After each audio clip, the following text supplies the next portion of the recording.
Hey everyone, welcome back. So today was a pretty freaking wild ride with Bitcoin. It went all the way down to our support around 28,600 and then it bounced back up. Now it's above the 20-day moving average. So we'll get into all that's happening today. Miners had a bad day today because of Bitcoin coming down, but we'll take a look at what's going on there as well. And then we have two stories to talk, well, three actually. We have possibly the impact of today's bounce in Bitcoin was caused by Binance starting to onboard customers in Japan, possibly. We don't know that for sure. Then we also have Bitfarms providing their monthly production update along with Cipher. Cipher's actually beat Bitfarms this time around this month in production, so we'll get into all the details. But as always, you guys know the drill here. Not financial advice, for entertainment only. Please do your own research and invest in the following coins and companies for full disclosure. And as always, if you guys enjoy this type of content, hit the like button, subscribe, helps me out tremendously. So let's take a look at see what's going on in the markets here. We'll take a look at Bitcoin obviously first. Well, let's take a look at the markets. Markets were kind of mixed as well today. The S&P was down 0.27%. Dow Jones was up 2%, or 2%, 0.2%. And the NASDAQ was down 0.43%. Bitcoin was actually up today, even though it went way down here to 28,530. Right, I said that we might be coming down to the 28,600 line. Well, it happened today. Had a pretty big drop here on the day, and then we bounced off of that, and we went way past the 50-day moving average, which is the teal line here. And we actually stopped at the 20-day moving average line, and we're above it right now. We're still above it. So don't know what to make of it. On the RSI, it's looking, it's higher than where it was just a couple of days ago, about a week ago or so. RSI at that point was at 52. We are currently at 54, and price is a little bit lower than where it was back then. So don't know if this is going to be a continuation of a downtrend further on. We'll have to see how this plays out. But right now, I just don't know how it's going to play out. If we look at the 4-hour chart on Bitcoin right now, you can see here that the RSI on the 4 hour is getting pretty high here, close to the 70, which means that we're going to be a little bit overheated, possibly overbought a little bit. And on the 1 hour, I'm sure, yeah, we're already over it right now. So I'd probably expect a little bit of a pullback here in the coming hours, but we'll see what happens. I mean, it has gone up before even more with the RSI kind of going flat while the price actually goes up. So we'll see what happens. Okay, but Bitcoin right now is at 29,910, which is kind of nice to see. It's up 0.73%. It ended the day today actually being up approximately 1.6% on the day, considering that it was down almost 3% on the day. So overall, a pretty good day for Bitcoin. Not so much for the miners, though. And let's take a look at Ethereum as well.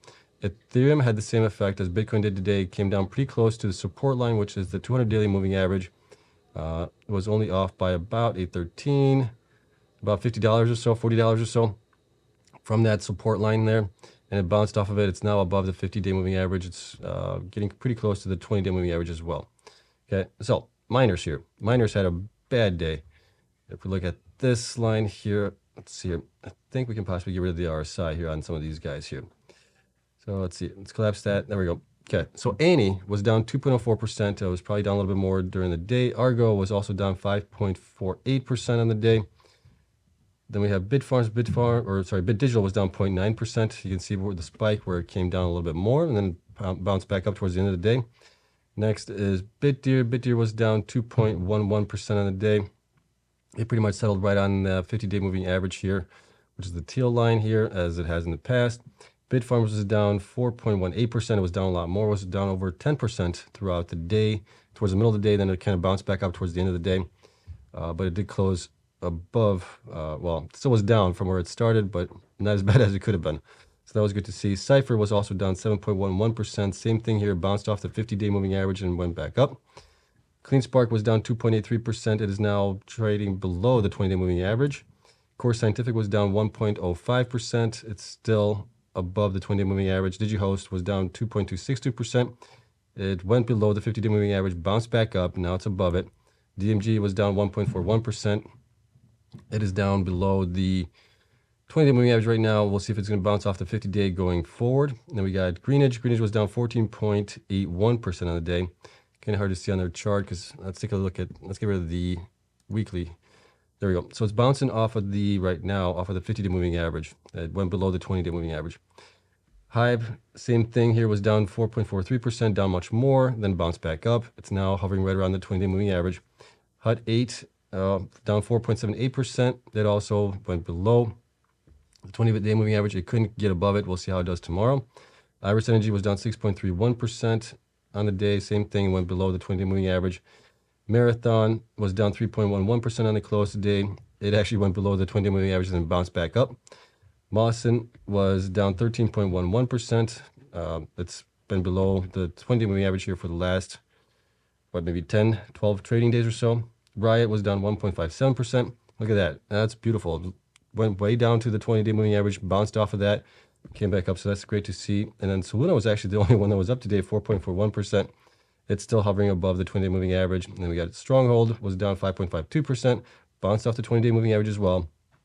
And then Wolf was down 4.79% today. It fell below on Friday the 20-day moving average, and it's staying here now. We'll see if it's going to bounce off the 50-day moving average possibly going forward. Okay, let's take a look at the network hash rate really quick, see what's going on there as well.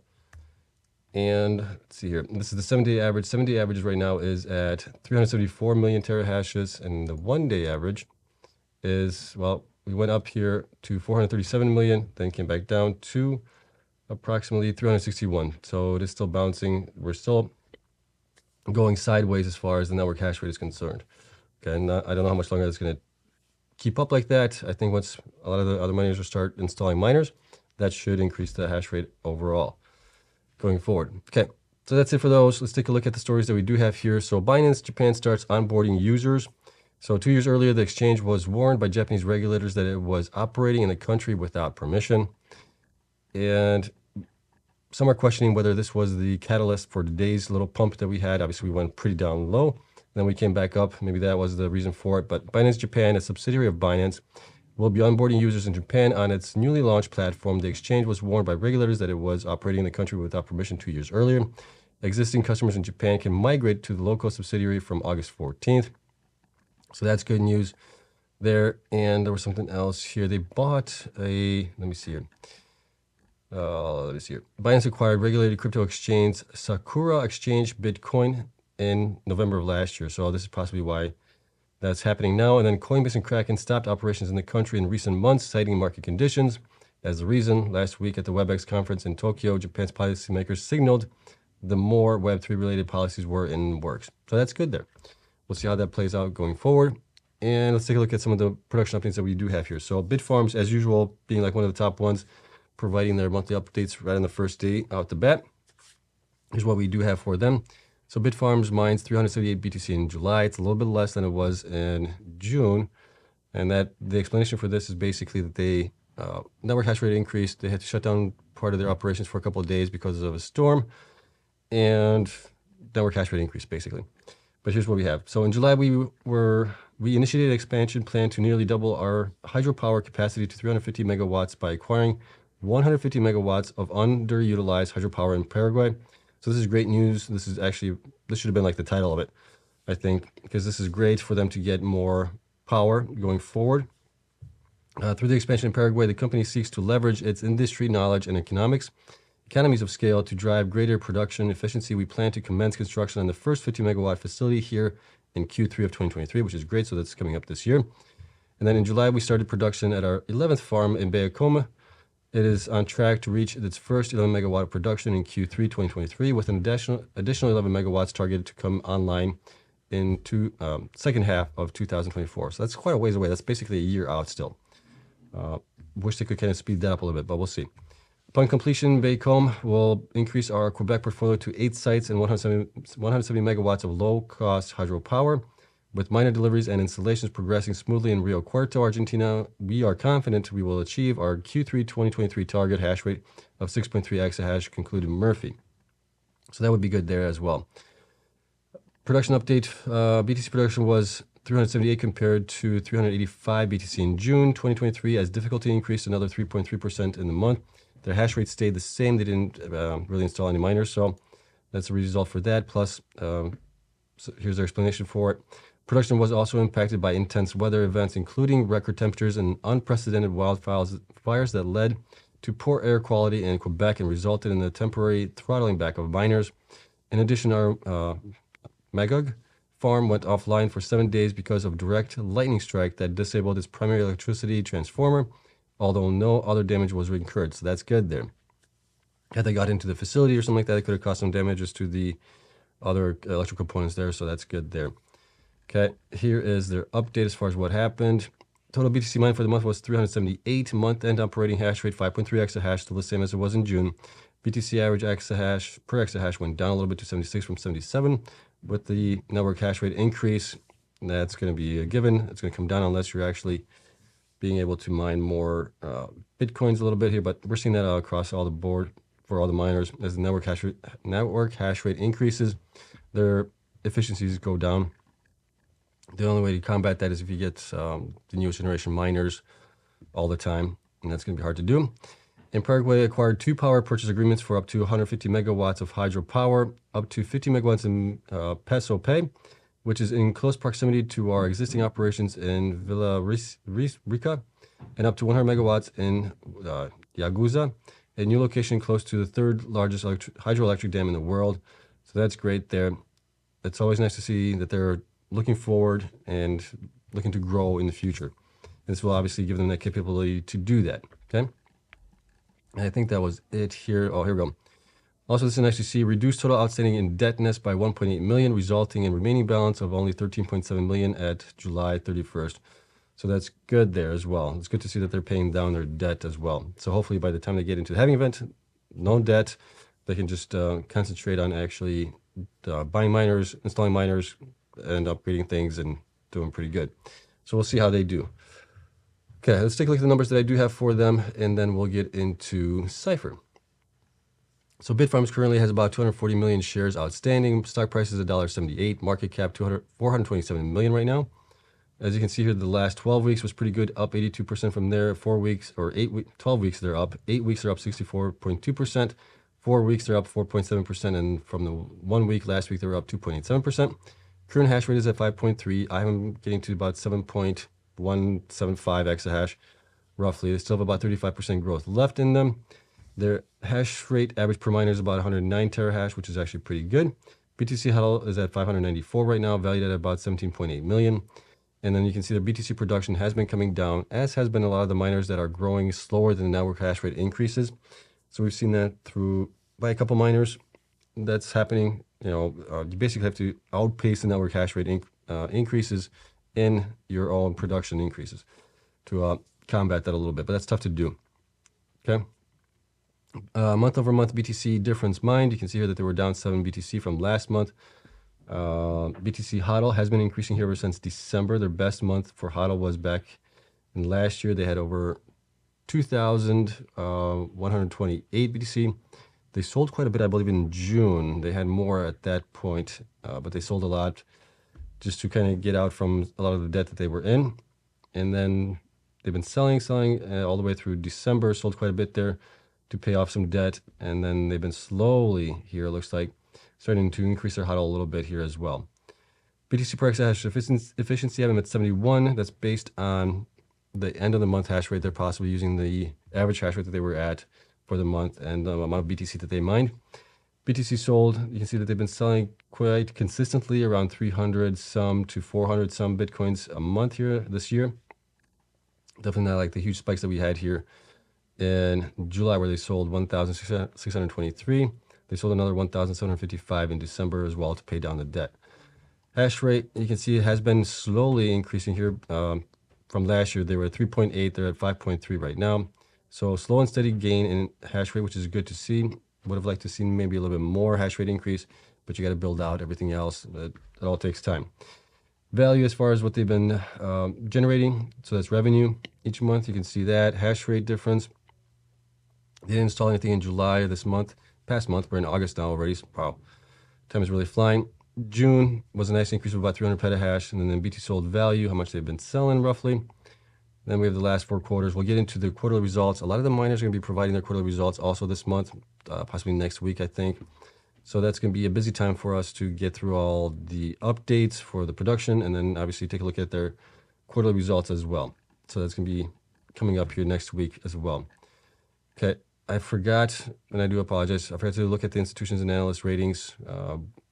I'll update this, and I'll give it to the Patreon members that I'll get done. So I just remembered that I forgot to do this today. It's been a busy day, but it's been a busy couple of days here recently. So I'm trying to keep up as best as I can. I will get this done tonight, and I'll get this updated for the Patreon members.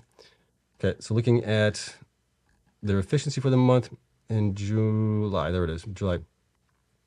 I had them running at basically 30 days roughly here overall on average. And then we down the 100 terahash miners down to 27.62 days to get to the 11.372 million, which is calculated by the Bitcoin average price for the month. And what they actually mined here was 378. We got 11,372. So that's based on that. It's kind of what we came up with. So it's still pretty good. They were down basically a day overall on average. That one facility was down for about 7 days, but they got that possibly back up. So that's kind of what we're looking at as far as revenues for them.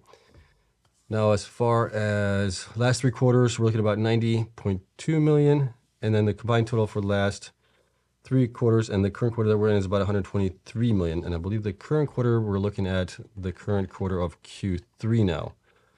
Let me see which one's that coming up here.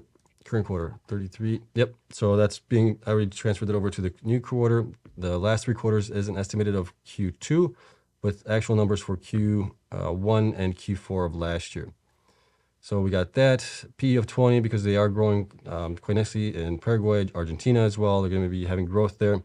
I'm at a PE of 20, $5.14 is kind of where I'm looking at. And then 75% net income with a PE of 20, we're looking at $7.71. They're $1.78 right now. Definitely undervalued for where I think they should be. If we look at future estimates, if we take the current, and I think this is for last month, or is this for July? This is for July. Okay, so that's been updated. So if we take July, multiply by 12, future revenue, we know that we have the halving event. I'm still working on a formula to figure out how to calculate that and add the halving to it. But I still think that they are undervalued. I would think they would be somewhere between the $5.14 to possibly the $8.52 somewhere if you go looking at it in the future sense. Okay, so that's it. Still undervalued in my opinion. We'll see how they do going forward. Obviously, no updates as far as increasing the hash rate this month, which would have been nice to see that grow as well. But they at least have plans to grow more going forward. Okay. All right. So that's it for Bitfarms. Let me know what you guys think of them. If you're invested or not, if you're looking to invest in them, and just overall, what are your guys' thoughts on them? Okay. Next is going to be Cipher mining here. So Cipher mining actually beat Bitfarms this month. I think last month they were a little bit below them, but this month they actually outperform them as far as BTC production is concerned. So Cipher Mining announces July 2023 operational update. This is a little bit quicker one. They have a little bit less information here, but BTC mined was 418. BTC sold was 318. BTC held was 518. Month-end operation hash rate was 6.8 exahash. A couple of things of note here. Last month we announced that we took delivery of the 11,000 Cannon rigs that we recently purchased and are very pleased with their overall performance. We remain on track to fulfill our goal of 7.2 exahash of self-mining capacity by the end of Q3. Finally, so that's great. So that's going to be, within the next 3 months. And it is worth highlighting that we have added to our Bitcoin inventory this month, which reflects both higher monthly Bitcoin production and also lower capital expenditures as we near the end of our Odessa build-out. So that's good there as well. And I think that was it from them. Let's see, purchase miners, about Cipher, yeah, so that's about it. Okay, so let's take a look at the numbers that I do have for them, and we'll call it a day here. So Cipher has about 248.9 million shares outstanding. Stock price about $3.53. Market cap is at 178 million and 638,000 roughly. They've had really good performance here 12 weeks from today. They're up 66% from then. They're up 52% from 8 weeks, and then they've been down here the last 4 weeks and 1 week. Last week they were down 19.35%. Current hash rate is about 5.8, and that is based on, I believe this is based on their actual, not the joint venture, but this is just their own hash rate that they have at Odessa right now. With the joint venture, they have a little bit more. They have, I think, the 6.8 right now, but I'm still a little bit confused as far as how to rectify the numbers between joint ventures and things like that. So I'm trying to keep it with their own facility for Odessa right now. Future hash rate is going to be about 7.3, almost 7.4. Hash rate left, 1.5 exahash operational. Growth left, still 25%. Bitcoin HODL, I got to update that. That should have been, what was that? They said, I almost forgot to update that. Let me see, HODL at the end, 518. So we got 518 here. 518, that's valued at about 15.5 million right now. And here is our BTC production.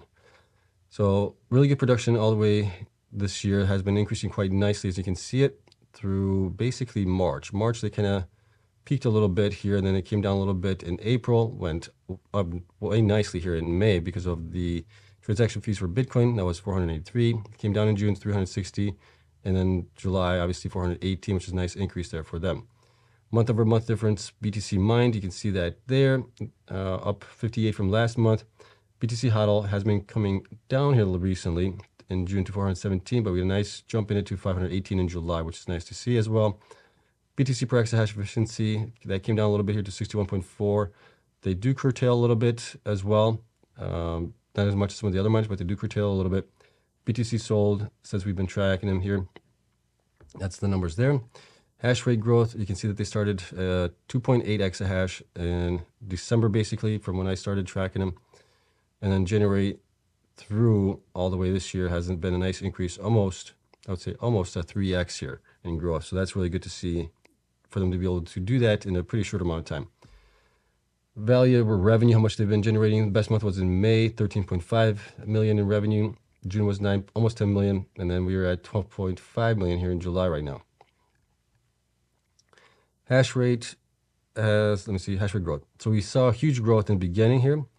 And then it obviously has been coming down. We had a nice growth again in June, a little bit of growth here in July, about 105 petahash roughly. And then there's their BTC sold value, last 4 quarters. It's actually like the last 2 quarters that we actually have data for them. And going forward, so taking all those numbers into account, here's what we had installed for them as well. Let me see here. In July, we added these miners here, the 88 terahash miners, it looks like. So with those 88 terahash miners, I don't know how much longer we'll be able to mine with those, especially as we get closer to the halving event. There might be a point in time, depending on their electricity, I guess you could say. If their electricity is pretty good, which I think it is, it's around, I think, 2.5, 3 cents or something like that. They should be able to mine with those for a little bit longer before the network hash rate goes up even more. And at that point, depending where Bitcoin price is at, it might be time to look at maybe switching those out for something better. Okay, but we installed those. They got us to the other 105 petahash. They got us to the total of 6.8% owned, and that is based on Odessa being at 5.8. Alvarez Bear and Chief, which is a joint venture, they have approximately 1.9, almost 2 exahash there, and they have 49% stake in that. So that is being reported as assets, not revenue on those miners, because they don't have over 50% interest in those. Okay, so that's kind of how that's being calculated there. We did come up to the 12.5 million here total based on that. But for reporting purposes, they're only going to report the 10.5 million in revenue based on the Bitcoin mined for Odessa. Like I said, the Alvarez Bear and Chief are a joint venture that I think that's get reported as assets. Okay, so that's kind of where that's looking at right now. And then as well, I'll get the institutions and analyst ratings updated for the Patreon members, so they'll be coming up tonight. Sometime I'll get it before I get this published to you guys there.